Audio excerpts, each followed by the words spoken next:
pass to Leitner. Puts it up. You're listening to the Culture State Podcast. Get ready. Woo! Another great episode of the Culture State Podcast. I am Chris Lee. I'm Dennis Jamel Cox, according to Christopher Lee. I'm glad you included that. Of course, I have to. It's my Culture State name, Chris. Right. What if your name was Dennis Jamel Cox back when you were 16? What if how would that change the trajectory of your life? Oh, I don't know. That's the thing. That's a great question. I was still trying to get my driver's license at age 16. So who knows? Yeah. Let's see. At 16, I think I got my driver's license 2 months after I turned 16. Yeah, mine was roughly around that same time period. I will say that, I think that will make June of 2002 for me. But I would also say that summer when I was 16, I started my very first steps in becoming a professional journalist when I turned 16. So I attended the News and Records, and that's in Greensboro, the News and Records Minority Journalism Workshop for that summer. So I had a chance to, go with some sports reporters, see what they do on the print side, learn how to write for a newspaper, that type of thing. But I definitely was far from getting paid, right? It was literally just for kids. Were you professional in something at 16? Probably annoying my sister. I think that was probably what I was a professional at that point. No, at 16. No, actually, one of the earliest jobs I had, even at age 16, was just the local park that was right, like a walk to from my house, was umpiring youth baseball. That was really it. Yeah, so I was actually pretty good at being an umpire back in the day. Apparently, they need some good ones in Major League Baseball right now, but that's a totally different topic. But were you behind the plate, or were you first base, both, third base? Both, all of it. Okay. I've done all of it. So I think you'd be a really good behind the plate umpire right now. Like, I think I would love to see you do that. I could do it. We can make it happen. We got to make this happen. Let's do it. This actually could make great digital content. Like, let's go to youth field. Like, all right, I'll be an umpire, and I got to do an inning or something like that. Like behind the plate, calling balls and strikes, the whole deal. Like, this is what it's like as an umpire. Like, there's a point of view, have a GoPro or something like that to give people a little bit of perspective. I mean, there's a shortage on referees. I do want my retirement job. Like, when I get older, I want my retirement job to be, refereeing high school and football and basketball. Yeah. I think that'll be fun. I will say, even my time as an umpire, and I did it up through, I would say, my sophomore year in college. I was home in summertime, I would do it. But I will say it is hard. It is hard being an official, even especially at the youth level, because you have to deal with dumb parents. Dumb, annoying parents. I actually had to throw a parent out of a 14-year-old baseball game. Okay, I had to throw a parent juicy. out. Juicy. I had to throw a parent out. And the parent was actually one of the coaches. Did they meet you in a parking lot afterwards? That's what I want. I actually had people come up to me as I walked off the field. I literally did. I was like, are you serious? I literally had people come up to me as I walked off the field. Be like, you suck. You can't see. You're trash. I was like, okay, so I'll give you a context of the situation. So it was an all-star summer tournament, ages 13 through 15. And it was one of the games later on in the tournament, and we had a 4-man umpiring crew. Oftentimes in tournaments, you get a 2-man umpiring crew, maybe 3, but we had a legit 4-man crew like you see in the major leagues. And I was the third base umpire. The team that was up had bases loaded. It was the bottom of an extra inning, so I think it was the 8th inning because they normally play 7-inning games. So I think it was the bottom of the 8th, tie game, bases loaded. And the team that is pitching brings in a left-handed pitcher. Well, he goes, all right, home plate umpire says play. All right, pitcher takes the mound, and like you're going to go in a full windup. Okay, not from the stretch, but from a full windup. And the coach tells him, hey, pitch from the stretch. Well, he stepped off the rubber with his wrong foot. We're playing by major league rules. Well, he stepped off the rubber with his wrong foot. He committed a balk. Yeah. Okay, he committed a balk. And I was realizing, it kind of caught me, so I was like, wait a second, he just balked. So I will admit, I was a little delayed with the call, but I made the call, and that ended up scoring the winning run. And I got confronted by people and all this stuff afterwards. I got yelled at, like the whole, be like people in the parking lot saying stuff to me. No, but the kid legit balked. Like it was the right call. I will admit I was a little delayed making the call, but it was the right call. So that's why I got screamed at by people for that. But for also taking up for you, I could also see like a balk is not something you see every game, right? So like it's so few and far between. Sometimes you gotta be like, oh, did that just happen? You know, it's like exactly. It caught me off guard. I was like, wait, I want to say, oh wait, that was a balk, and I called it. Runner scored. So that's If I were there, I would have had your back. Yeah, and I know. We have the back of a 16-year-old kid. This is why we talked about being 16 and what you were doing. Yeah. His name is Nicholas Holliday. He's from Durham, and he's already a professional athlete. He's still going to high school, but he's been a professional athlete too. He's been a professional athlete. Yeah. But when school is over, he doesn't go practice for his high school soccer team. No, he's already been at practice for a professional team in the morning. Yeah. He's too good. That it's got to be something. It's something that you would see like in a Hollywood film and be like, okay, this isn't believable. Where like a mom or dad drops their son off at practice, but it's for a pro sports team. You know, it's just one of those things that you'd be like, if that was written in a script, be like, okay, we're just going over the top. No, this happens in real life. Yeah. His parents drop him off and pick him up from practice and take him to school. And it's happening right now in Durham. So this is a chance for you guys to get a chance to know an up-and-coming soccer star, because I'm pretty sure you're going to hear his name a lot in the next 5, 10, 15 years when it comes down to USA men's soccer. So without any further ado, after these quick messages, you're going to hear from Durham's very own Nicholas Holliday right here on the Culture State Podcast. Dennis, I'm not sure what you were a professional at when you were 16. Nothing. I was a professional taco maker because I was getting paid to work at Taco Bell. Okay. That's what I was getting paid to do. But, you know, other people, they're professional athletes, and they're doing a great job at it at the age of 16. And we have to talk about that. Nicholas Holliday, welcome to the show right now. 16 years old, professional soccer player. You and Brianna Pinto are the first two to ever go through the NCFC Academy and then become professionals under NCFC. She, went through college and everything, and she did it later on. You're 16. You just bypassed the whole thing, playing high school soccer. Forget that. I'm playing with the professionals. So first off, welcome to the show. And first off, like just the first question, because there's so many questions I have. How does it feel to be 16 and a professional at something that you want to do? Yeah, first, just thank you for having me on today. And second, it's amazing. It's every kid's goal and dream to be able to live their dream. And I get to do that at the age of 16, especially. I always wanted to be a professional soccer player when I started playing soccer at the age of 4. So I'm truly blessed and honored to be able to start playing professional when I was 15. I'm 16 now, so I'm going through my first full season with the club. Now, I'm curious, when you go to school, because you still go to school. For people out there who don't know, you still go to public high school every day like every other normal 16-year-old. You just happen to also play professional soccer.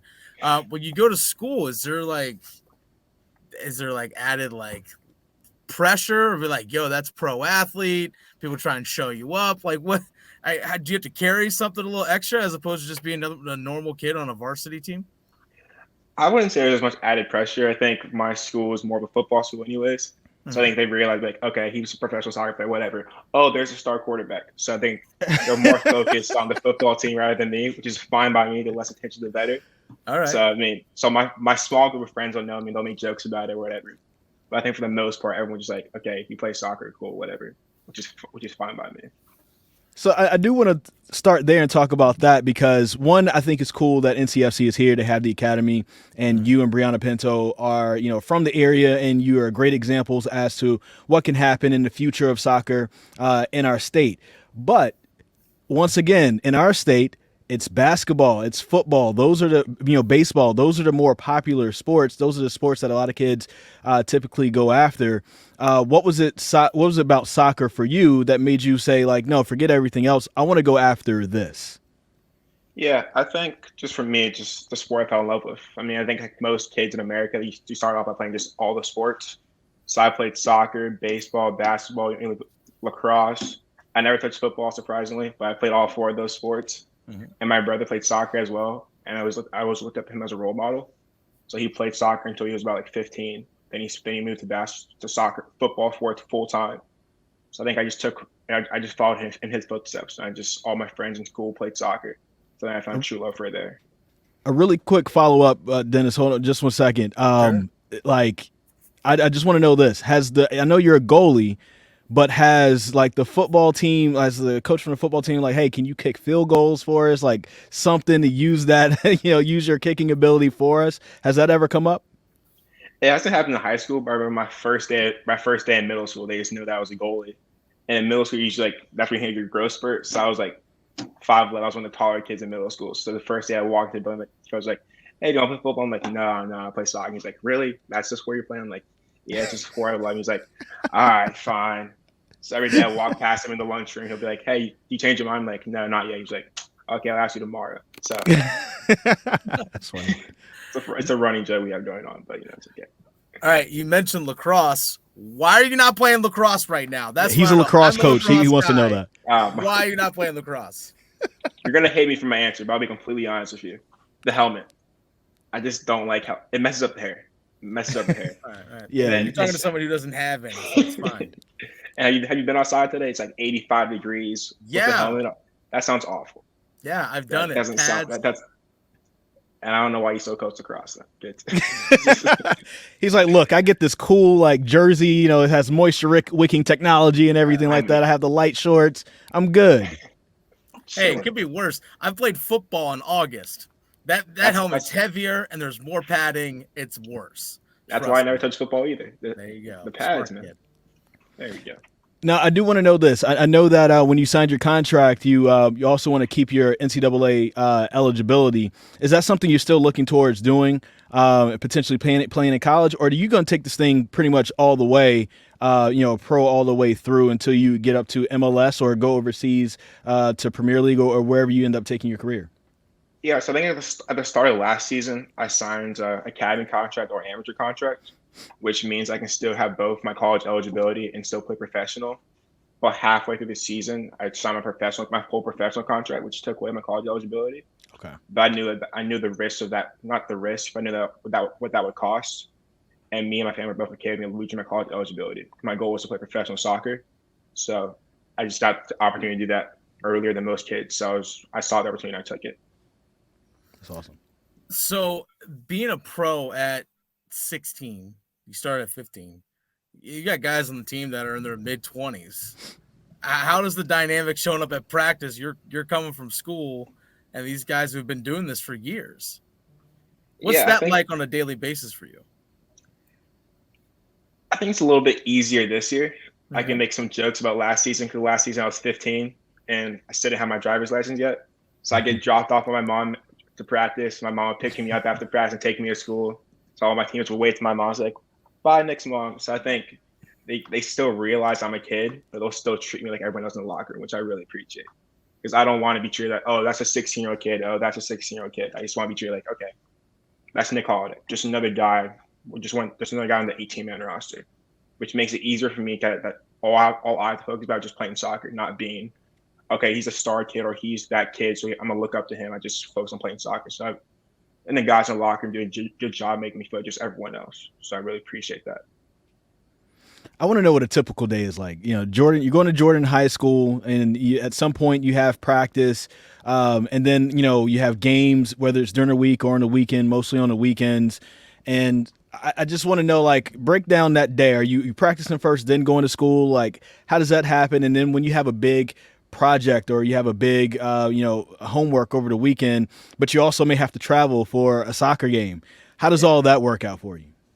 So I just walk through my typical day. So I'll start sweep the show for the locker room at 8:30. Then we'll practice then, and I'll leave, be sharp by 11:30. So I'll start school at 12 o'clock for me. So at Jordan High School, you have 4 periods. So I do my first 2 periods in the morning. I'll do them online. Then I go in person for my last 2 periods. So I'll show up to school and do school from 12 to 4. So I'll still do my 2 in-person classes, which would be chemistry, AP psychology. So those are my 2 classes I have on A days, or business on a B day. So I'll still like do I still have the social aspect of school, but I still am able to get all my full amount of credits, just like everyone else at that school. So let's say we have like a big project or a test on a Friday. Yeah. I'll take the test on like a Thursday. Since we'll be out of town on a Friday. I'll take it on like a Thursday, or I'll talk to the teacher, like, hey, I'm gonna be out of town on Friday. I can take it on Monday when I come back, and they're like, yeah, okay, go for it. So the school is definitely really accommodating, really helpful with my schedule. So you have to be on top of everything early. Yeah. Yeah, so I think it's definitely a balance I had to find, but I think I've definitely understood that balance of soccer and school, knowing that they're both still important. In all honesty, as someone who played sports in college myself, and it sounds like this is what a lot of athletes in college are actually could go through on a daily basis. So I was going to ask you, kind of answered about how understanding is it of the school and how supportive are they of you being able to go travel for road games and have practice, being a pro, but still being able to still do your schoolwork on time. Yeah, you mentioned the college athletes. So my brother plays football at the university at UNC. So he has to balance being a student and an athlete. So I definitely take a lot of notes from him about he still has good grades. So he still manages his school, but he's also playing D1 football. So I definitely take a lot of notes and tips from him. And my school is definitely just extremely accommodating. I'm definitely, as you mentioned, like in a unique situation for a 16-year-old. So they're definitely been really helpful. Let me do half my classes online, half my classes in person. So I can still get all my credits, and I'm still just in a way like every other student in that school. So I'm really appreciative of that.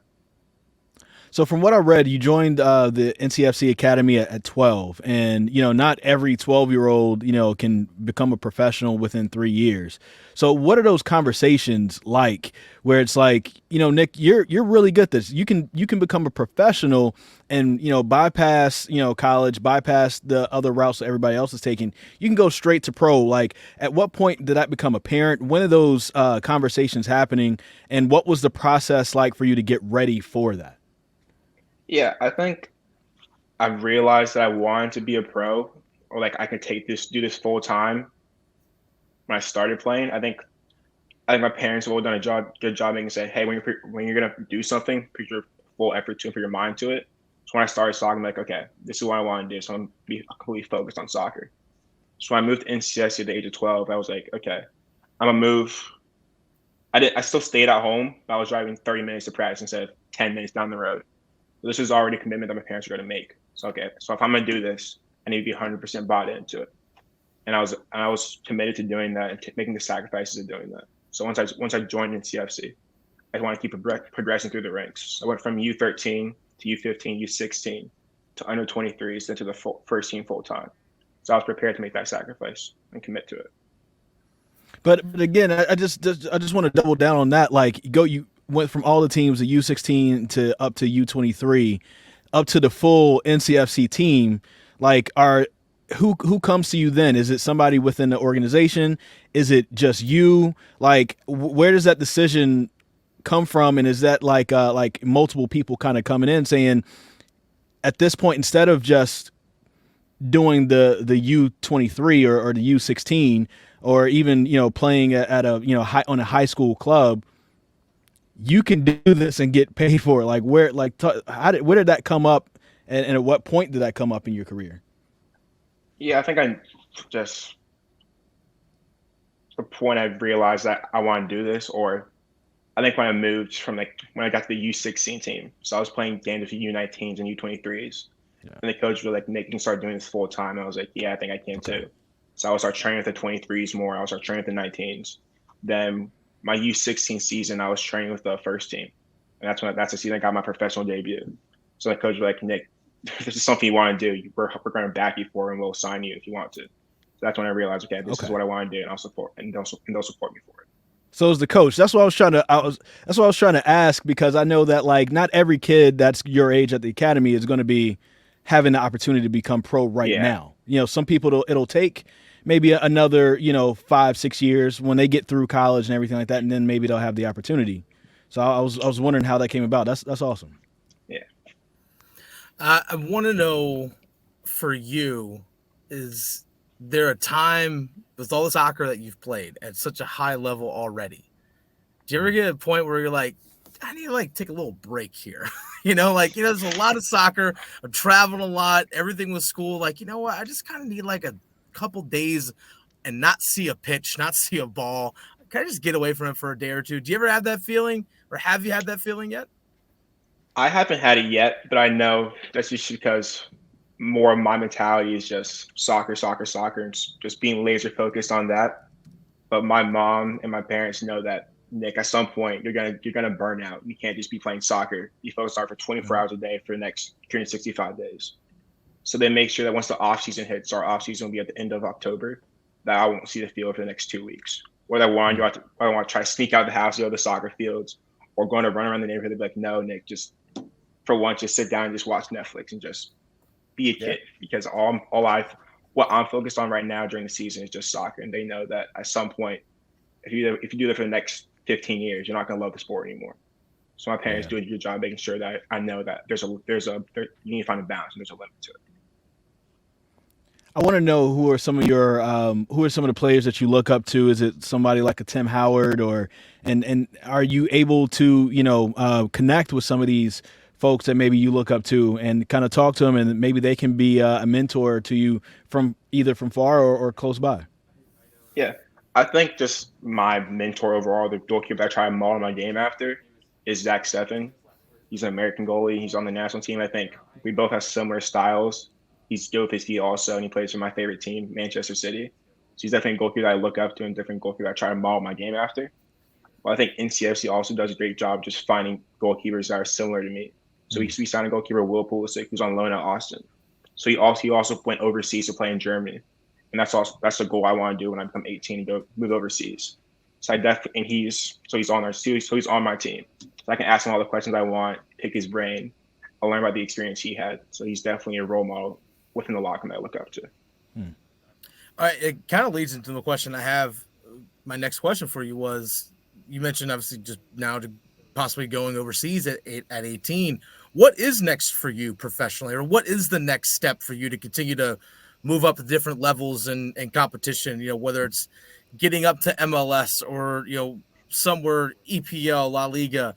What is that next step for you? Yeah, my next step is just when I turn 18 and go overseas and go play in Germany. I've gone on trials twice in the off season. I'll do more during our next off season, but just when I turn 18 to move over to Europe, and specifically in Germany. That's the next goal. So there is a club there that's specifically interested in you? Yeah, we're just bouncing around different teams in the division. So I've gone to 2 so far, and I'll just keep going. Go to 2 more in the off season, sometime in the summer. Just get my name out there. So when I turn 18, there's already a club lined up. I know for me, when I was young, I didn't realize the things that the seeds I was planting when I was 15, 16. That's led to me having a broadcasting career that's going pretty well for me. Do you realize the doors that you've probably broken open, not only for yourself, but for other folks behind you, other soccer players, either from the Triangle or from other parts of North Carolina, who will look at the systems that we have when it comes to basketball, football, baseball. You do high school, you go to college, you hope to become professional between the ages of 19 and maybe 23 for football and baseball, more so probably in those age ranges. Basketball, if you're not, if you need a little bit more time to develop and grow in those age ranges. Do you realize the doors that you're kind of like breaking open for other people behind you? Yeah, I think I've realized it to an extent. I mean, I've seen kids come up to me as like, hey, Nick, I look up to you as a role model. So that's definitely something. But I think I'll realize it more once I fully, when I just moved to Europe or when I turn 18. So at that point, I would have finished my NCFC career and I'll be in Europe. So I'll be able to look back and see the mark I left. So hopefully there's more kids in the academy who are training with the first team, more kids that have signed. And hopefully I've done something bigger than just help myself, but I've also helped other academy kids do better, and just there's more goalkeepers training with the first team. So I think that's definitely something that we're improving on. I think we have like eight signed academy guys. So they're always in with the first team, getting more experience. So hopefully by the time I leave, it's less professional guys that are signing and more just guys that's being brought up from the age groups. Nice. All right, so you want to go to Germany. What's it about Germany that appeals to you? Like, what is it about? Not just soccer, but just as a country as a whole. Yeah, I think specifically for soccer, it's just a great place for develop. They've definitely developed a lot of young guys, like Christian Pulisic, Zach Steffen went over there for a little bit, Weston McKennie, Tyler Adams. So it's definitely they've done a good job developing young players, especially Americans. So that's definitely the soccer appeal of it, and also just a new culture. So, I mean, I'm a soccer player, and I want to play in the best leagues possible, and the three best leagues I can think of are Premier League, La Liga, and Bundesliga. So I think Germany is definitely an appeal for all soccer fans in general. So that's why I'm aiming my eyes there. We're happy for you. We're proud of you, and we're excited to see where you're going in the future for sure. And I can't wait to look at the Olympics one day, or just to turn on Premier League like early in the morning and be like, "Yo, that guy is from Durham and he's killing it over there." No, thank you guys for having me. Wow, what an interview, what a young man. And one of the things I enjoyed about this, and this isn't like a knock on talking to high school athletes, but you don't always get really good answers from high school athletes. Yeah. And so I was a little worried before we going into it. I didn't know how long this would last or how in depth it would be, but it meant like Nick is already professional. Like, in every way possible, even in the interview space. And so I felt like he was very open and honest with us, and I felt like he showed his personality, and, he's ready. He's ready to have all the attention. He's ready to have all the cameras and things on him. Now he just needs to grow his game, and, he's confident. He wants to go straight overseas. and here's the thing. By all accounts, he's good enough to do it. Yeah. So, I mean, NCFC would not try and sign this young man to a professional contract if he wasn't good enough. Simple as that. And he's got aspirations. My only concern with any young athlete that plays a lot of just one particular sport is burnout. I just hope he doesn't get to the point where it's like, man, I'm just kind of tired of soccer for a little bit. So it is nice hearing that his parents are like, hey, you need to get away from soccer for a bit. You need to do something else. I think that is something I encourage any young athlete to do. As someone who's been around youth and collegiate sports for a long time, I've seen burnout firsthand come from people who had star potential. And there was actually a guy I coached in one summer in lacrosse at a tournament who was the number 2 recruit in the country going to Maryland, and we just played so much lacrosse going up. He got there, it's like, I don't want to do this anymore. He's like, I just don't want to do this anymore. Transferred out of school, ended up playing eventually a club when he got back to it. I mean, Elena Deladon, who plays in the WNBA, was at UConn, left, and was like, you know what? I'm tired of basketball. I need to get away from it, and went and played volleyball at Delaware. And then now she's in the WNBA because she eventually came back to it. But it can happen, even at that high levels. I hope that that the burnout doesn't happen for him, and the passion stays there, because he's that talented, he's that good, and we never know, he might be our next Tim Howard. I'll say this, though, on the opposite end of that spectrum, I'm glad that we have a system that recognizes the talent in this young man right now, to where he doesn't have to go through the antiquated, steps of high school, college, then you get your steps. He can go ahead and become a professional now. Yeah. There are people who will need that time of high school and college, and maybe a little bit of, those semi-pro leagues afterwards to get their stuff together to become a full professional. If he's already there, why penalize him? Let him go ahead and do his thing. And I hope that maybe we have those types of systems in place for sports like basketball, baseball, things like that. I don't necessarily think I would want that for football, because I think with the way your body grows and needs to, I don't think I want a 16-year-old kid trying to compete on the field with a 23-year-old man. No, you don't. Like it's that'll be a little bit different. But sports like basketball, baseball, if you're there already, if you already have it, why not? And I hope that sports kind of grows. And shout out to you guys for listening and watching the Culture State podcast. If you're watching on WRL Sports Plus, thank you. If you're listening on podcast form, please give us 5 stars. We absolutely need it. And we'll give you a hug if you ever see us out in person, because we love you for it. The Culture State Podcast, part of the Capital Broadcasting Podcast Network, with new shows coming out every Wednesday. Download and subscribe from wherever you get your podcasts, including the WREL Sports Fan app.